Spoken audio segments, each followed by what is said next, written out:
Bonjour à toutes, bonjour à tous, merci d'être là, merci vraiment d'être présent. On approche des fêtes de Noël. Pour ceux qui verront pas ma vidéo de demain, probablement que j'en ferai une, il y a de fortes chances. Cependant, si vous ne la regardez pas, je vous souhaite un joyeux Noël pour ceux qui le fêtent, bien sûr. Qu'est-ce qui se passe? Tout simplement, depuis quelques semaines, maintenant bientôt quelques mois, on a quelque chose qui se passe qui est très très très important à comprendre. Nous avons une situation qui est absolument standard, qui pourrait être même comparable à une soirée en boîte de nuit. Imaginez que vous voulez aller en boîte et que vos potes invitent leurs potes et tout le monde vient et tout le monde se rassemble à un endroit T pour pouvoir aller en boîte. À ce moment-là, pas grand monde se connaît, tout le monde est bien fringué, il y a quelques packs de bière et ça commence à teaser tranquille pour pouvoir préparer la soirée.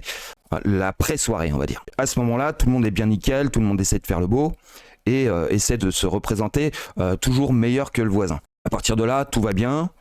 Voilà, il y en a qu'on commence à repérer, qui boivent quelques bières, donc on se dit cela, je vais certainement pas rentrer avec lui, mais on se pose encore des questions. On part en boîte, donc on sait qui c'est qui conduit en général. On y va. Et puis on arrive en boîte, t'en as d'autres qui comptent avant de rentrer en boîte de continuer à faire un début de soirée histoire de bien rentrer chaud, comme on dit, en boîte de nuit. Donc on continue à repérer un petit peu ce qui se passe et on rentre en boîte de nuit. Et à ce moment-là, c'est là qu'on commence à voir les caractères et les comportements de chacun. Et on se rend compte que, lui, je vais pas le suivre. Lui, je vais pas être son copain. Lui, je vais pas. Vous voyez, on fait le tri au fur et à mesure du temps parce qu'on commence à voir les comportements de chacun, savoir s'il est coordonné à celui qu'on veut transparaître, en tout cas à celui qui nous ressemble.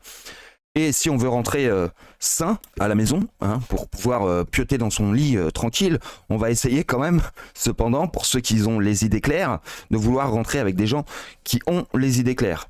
Donc c'est un peu ce qui se passe sur les marchés financiers actuellement, c'est-à-dire que on a eu un moment d'euphorie où les cryptos un petit peu qui picolent très tôt dans la soirée sont partis.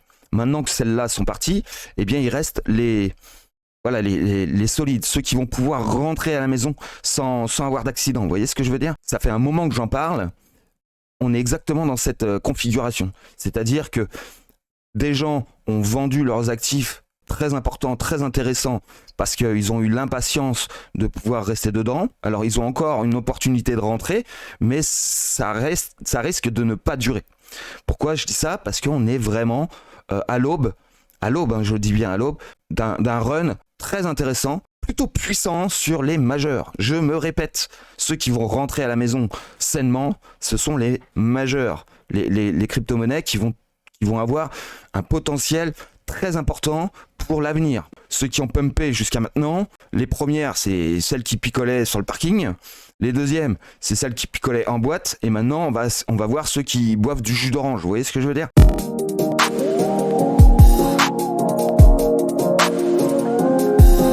On va commencer par la dominance du Bitcoin. La dominance du Bitcoin, c'est simple. Elle redescend. Et là, actuellement, on est en train de répéter le dernier plus bas qu'on a fait récemment. Ça date du 15, donc c'est récent, ça fait une semaine. C'est pas beaucoup, mais on l'avait déjà titillé à ce moment-là. On est bien d'accord, on avait déjà fait une cassure à ce niveau. On attendait tout simplement depuis ce temps-là que ça revienne. Bon, ça a pris du temps, certes, mais c'est en train de revenir. Donc ceux qui vont se gaver dans cette descente-là, ce ne sont pas les buveurs de bière sur le parking, ce sont ceux qui vont rentrer avec du jus d'orange. On a un autre boss à venir chercher ici. Probablement que on arrive à peu près aux 51% quand la fête sera finie. Voilà, quand tout le monde sera rentré chez soi, que le lendemain on discute et qu'on a tous la tête dans le sac, à part ceux qui sont encore, on va dire, encore frais, ce qui est très peu probable pour l'ensemble des cryptos, majeurs inclus. Pour l'instant, on a cette zone à visiter et pourquoi pas, théoriquement, cette zone à visiter. On verra ça. Et ensuite, on verra ce qui se passe. Mais voilà, on casse. On est en train de casser. C'est propre. Pour le coup, ça fait du bien de voir ça. Ça Ça fait un moment que je l'attends, c'est en train d'arriver, donc super, super. Cependant, on voit bien qu'on a une résistance ici, donc ça concerne les majeurs, pas les trucs chelous qui sortent de nulle part. Hein. On va aller voir maintenant la dominance de l'USDT. On va se mettre en daily, parce que c'est toujours pareil, l'USDT, je le regarde en daily, parce que le signal pour moi il est en daily. Alors, on a bien travaillé la zone ici, parce qu'il y avait des pigeons. Hein. Ici, il y avait des pigeons, on les a remplacés par d'autres pigeons, donc forcément, à un moment donné, on vire les pigeons, toc toc, et on met des baleines à la place, et dans la zone des baleines, on met des pigeons, toc, et puis bah il n'y a plus qu'à descendre maintenant. On va voir, théoriquement, ça pourrait être aujourd'hui, hein, on ne sait jamais, même si on est à la veille des fêtes comme ça, voilà, on pourrait avoir de la chance et aller chercher donc la zone qui est ici, donc à peu près 1% à récupérer là-dedans et se retrouver donc dans la zone de rebond éventuelle qui se trouve ici. On va croiser les doigts, donc normalement on devrait le faire. Hein. On est sorti du cercle, tout est ouvert, il n'y a plus qu'à croquer un tout petit peu dans cette zone-là pour se dire qu'on va venir tout chercher. Pour l'instant, bah, comme vous pouvez le constater, on est au bord du précipice, mais on ne l'a pas encore traversé. Donc, pour l'instant, je ne peux pas vous dire si vraiment on va le faire incessamment sous peu. On y va, on attaque sur le Bitcoin. On va regarder le Bitcoin pour commencer. On va regarder sur celui-là. Donc le Bitcoin, pour moi, il pourrait aller voir les 48 000 $, possiblement, si vraiment il fait pousser le marché. On va dire ça comme ça. Donc lui, il monterait de quelques pourcentages. On va regarder ça ensemble. Ça ne devrait pas monter beaucoup. Voilà, quand même 10%. Ça pourrait être possible. Je ne vous garantis pas que ce soit le cas. Mais il est possible qu'on le fasse. Ether, lui, ça y est, on est en train de vouloir valider. On est venu casser une première fois, on a réintégré en W, voilà, plutôt sympa. En tout cas, on n'est pas venu chercher le dernier plus bas qui se trouvait à 1990, donc pas de souci. Par contre, on voit que on avait commencé à faire un boss ici, donc ça veut dire que pour moi, on est sur une dernière hausse. Est-ce qu'elle va s'arrêter dans la zone de short ? Exactement au début, c'est-à-dire les 2600 $, je peux pas vous le garantir à 100%. Maintenant, on pourrait très bien aller voir les 3000 $, voire même les 3004. Et si on est vraiment vénère, on pourrait aller chercher les 3006, 3007. D'accord ? Mais franchement, je crois pas plus. Donc, 2006, 3000, 3004. Voilà. Et 3006, si vraiment on est bien d'accord. Mais voilà, pour moi, on doit monter. On doit monter. Ça me paraît évident. Donc, ce que vous voyez ici, c'est comme ceci, voilà. D'accord ? Donc, voilà comme je vois les choses. Ensuite, XRP, notre copain XRP. Alors, XRP, on a rebondi sur la zone des 50, de nouveau ici. Et comme vous pouvez le constater, regardez toutes les mèches que nous avons ici, dans cette zone-là. On voit qu'il n'y a pas de vendeurs. Il y avait ici une petite zone à venir chercher, une zone de pigeons. On est venu la chercher. Et maintenant, il n'y a plus qu'à faire le taf. Est-ce qu'on va le faire aujourd'hui ? Est-ce qu'on va le faire demain ? Est-ce qu'on va le faire dans la semaine ? Je ne sais pas, étant donné que c'est les fêtes, c'est compliqué à déceler. Mais voilà, pour moi, théoriquement, au mois de janvier, on devrait, en tout cas, en cours du mois de janvier, se retrouver dans cette zone-là. J'espère, théoriquement, on devrait le faire. Maintenant, c'est prévu pour moi. Maintenant, est-ce que vraiment j'ai raison ? Voilà, je le souhaite. Mais voilà, je ne peux pas vous le garantir à 100%. Ensuite, XLM, c'est un peu la même chose. XLM, lui, on sort du cercle. Là, on est vraiment aux 50% là, du cercle. Vous voyez, on est en plein milieu. Donc, c'est plutôt positif pour une montée un petit peu comme le XRP, c'est-à-dire aller chercher au moins les 20 centimes facile. On doit aller chercher cette zone-là. Entre les 20 centimes on va dire et les 32 centimes, donc on pourrait avoir une hausse assez intéressante sur le XLM. Pareil, je ne connais pas les dates précises, je sais que ça devrait se faire incessamment sous peu, c'est-à-dire dans les 15 jours 3 semaines, mais voilà, je ne peux pas le garantir à 100% pour demain. Voilà, c'est ça que je veux dire.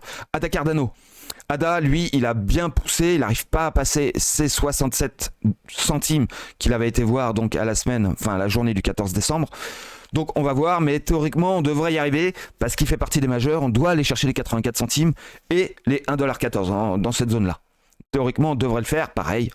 Est-ce que ça va être aujourd'hui, est-ce que ça va être dans 15 jours ? Je ne sais pas, cependant ça doit être fait rapidement avant le short du Bitcoin, c'est ça que je veux dire. Link c'est pareil, il travaille toujours sa zone, on regarde comme ça, il travaille toujours sa zone. Voilà, on a fait un plus haut ici, mais on peut considérer que la hausse qu'on a eue, c'est pas ici qu'on l'a, c'est bien ici. Donc pour l'instant, on est en train de corriger. On va voir. Mais lui devrait continuer à monter entre les 22 $ et les 32 $. Théoriquement, avant le short du Bitcoin. 22 $, 32 $. Donc si je vous mets les dessins, pouf, on voit pas très bien, mais voilà, les 22, 23 $, cette zone-ci. Et vous avez également la zone ici, juste avant les 33 $. On devrait venir toucher les 33 si vraiment on est puissant. Accrochez-vous, théoriquement, on devrait faire ça. Par contre, attention derrière, short du Bitcoin. Selon moi. Hein. Atom Cosmos, donc lui, on est à 11 $ actuellement. On a fait le dernier plus haut le 12 décembre. On a remis ça le 16 décembre. Et hier, on a poussé un petit peu au 21 décembre. On va voir. Pour l'instant, on construit toujours. Mais là, voilà, on est à la hausse. Il n'y a pas de souci. Donc on a une 2, une 3.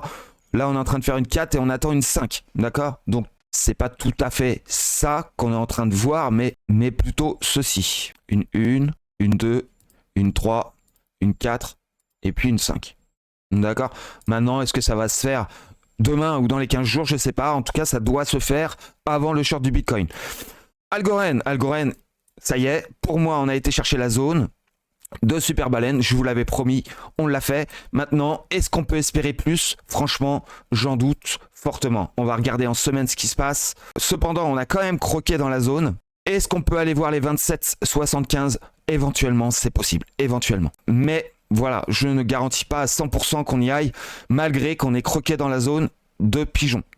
Donc, il est possible qu'il soit emmené par tout ce scénario que je vous parle depuis tout à l'heure. Mais pour moi, si vous avez réussi à prendre les 24 centimes comme je vous l'avais préconisé, c'est très bien. Voilà, on peut atteindre les 27 centimes, possiblement. Polkadot, je vous avais préconisé d'aller chercher la zone. Vous voyez? Pouf, on ne l'a pas tout à fait fini. Il nous restait encore un petit peu à faire, donc les 8,94, peut-être qu'il peut être ramené avec le marché des majeurs, de pousser aussi aux 9 $, possiblement, et peut-être même jusqu'à 10,80, pourquoi pas. Pourquoi pas, mais en tout cas, on devrait théoriquement aller chercher les 8,94 pour terminer notre vague de hausse et ensuite le short du Bitcoin. LTC, lui normalement, il devrait pousser sévère, hein, il devrait pousser sévère. J'attends les 99 $ en moyenne, hein, les 100 $, peut-être même plus, hein, peut-être même les 130. Voilà, mais en tout cas les 100 $ sûrs, maintenant les 130, pourquoi pas. Et ensuite le short, hein, comme les autres. Hein. Compound, c'est pareil. Qu'est-ce que je peux vous dire? Les alts à prendre en ce moment, pour moi, c'est LTC, Compound, Chiliz, VeChain, bien sûr XRP, Ada Cardano, Link, Atom. On a également RLC, qui est très beau. Hein. Attention, RLC, il pourrait nous faire quelque chose d'extrême. J'en ai parlé dans les vidéos précédentes. Donc 3 $, pour moi, c'est le minimum. On peut aller voir les 3,83, hein, c'est une zone de short, mais cependant on a deux liquidités intéressantes ici. Maintenant, voilà, théoriquement on devrait y aller sans aller chercher forcément les plus hauts, mais vraiment si on se vénère de chez Vénère, on pourrait très bien aller chercher les 8 $. Mais j'en doute vraiment. Pour moi, les 3,83, c'est le maximum à aller chercher sur cet actif sur du court terme. GRT pareil, hein, il galère, mais quand il va partir, il va piquer. Théoriquement, on devrait aller chercher les 0,63 centimes. Donc là, actuellement, on est à 16 centimes. Donc on pourrait faire un x3 tranquille. Une grosse bougie verte qui pourrait être amenée à apparaître avant ce short du Bitcoin. ICX, je vous le conseille également, on doit aller chercher les 58 centimes, théoriquement. On doit aller chercher entre la zone des 50 et la zone de short. Ok. AAV, je vous l'ai dit, mais on doit aller chercher entre les... c'est ici, entre les 130 $ et les 230 $. Donc j'avoue, la zone elle est large, mais voilà. À partir de 130 $, on prend des bénéfices. Et après le short du Bitcoin. Donc 3 short possible sur le Bitcoin. CFG, il nous fait un 13% aujourd'hui. On a fait un plus haut. Boum, on doit aller chercher le dollar minimum. Hein, c'est le minimum. Théoriquement, on devrait s'arrêter, mais bon, on ne sait jamais. En tout cas, on attaque bientôt la zone à partir des 85 centimes. On attaque la zone où on devrait s'arrêter si on veut faire quelque chose de propre. On est bien d'accord? Parce que si on vient chercher ce niveau-là, c'est bon. Et après, le short. D'accord? Maintenant, on pourrait très bien pousser très fort pour aller chercher le haut des 1,94, pourquoi pas, sans aller chercher le plus haut historique. Bien, Telcoin, allez, on va regarder Telcoin. Telcoin, il a pas fini non plus. Il doit aller chercher les, voilà, les 0, 2 0 derrière et les 5. D'accord, en moyenne. Hein. C'est une moyenne de prix. On est censé y aller. Ok, avant le short du Bitcoin. RNDR, pour moi, j'achète pas. Trias, j'achète pas. Trias, personnellement, moi, j'achète pas. TRB, TRB, il pousse, mais j'achète pas non plus. Tao, ça y est, il corrige. Donc pour ceux qui aiment le short, vous pouvez shorter ce marché si c'est possible, hein, c'est toujours pareil. Océan Protocol, moi je suis chaud pour aller chercher les 0,90 centimes minimum. Les 0,90, il y a de la liquidité ici. Il faudrait aller les chercher. C'est le minimum que je demanderais avant le short du Bitcoin. Bien, j'attends ce run et je vous refais une vidéo, promis, juré. En tous les cas, accrochez vos ceintures. Théoriquement, on devrait partir. Les dominances que je regarde, en tout cas, pour moi, sont opérationnelles. Et tenez, je tiens à vous le préciser pour ceux qui ne le savent pas, ça y est, le BUSD, terminé, invalide, il n'y en a plus. Il n'y a plus de BUSD sur aucune plateforme apparemment. Donc, pour moi, ça veut dire qu'il n'y a plus de frein au niveau de la baisse du dollar USDT en tout cas. Hein, ce qui va se passer. Et le DAI, le DXY, continue de baisser pour le moment. On va voir ce qui se passe. Mais on voit qu'en journalier, on est encore baissier. On casse on fait des bosses. Voilà, systématique. Donc on pourrait, pourquoi pas, aller chercher la dernière zone des 100 $, hein, le numéro fétiche du dollar, pour pouvoir éventuellement repartir à la hausse, comme ceci. C'est-à-dire, on vient chercher la zone de super baleine qui se trouverait entre les 99 $ et les 97 $. Ce serait magnifique. Faire croire à tout le monde que le DAI baisse alors qu'il va repumper derrière, aller chercher la zone de short et ensuite seulement vraiment avoir une vraie descente pour aller chercher la zone d'achat qui se trouve donc entre les 93 $ et les 97 $ et on resterait là-dedans pendant un bon petit moment avant de repumper sur le dollar. Mais pour l'instant, j'attends le piège terrible qui pourrait arriver ici pour les vendeurs de dollars. Maintenant, j'étais vendeur ici. Je vous l'avais dit, vendre du dollar, on a bien vendu. Je vous avais dit ici qu'on était vendeur, on était vendeur. Je vous avais dit ici qu'on était vendeur, on est vendeur. Donc, parfait, pour moi, c'est nickel.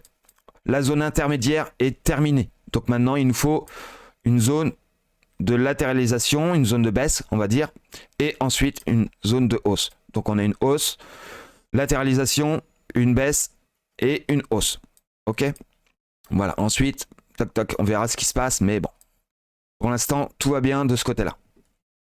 Bien, j'en termine là-dessus. Surveillez bien le XRP, surveillez bien la dominance du Bitcoin, surveillez bien le Litecoin, le Compound, et on verra bien ce qui va se passer d'ici là. En tous les cas, je vous souhaite une excellente journée, passez de bonnes fêtes, et puis je vous dis, moi, en ce qui me concerne, à demain.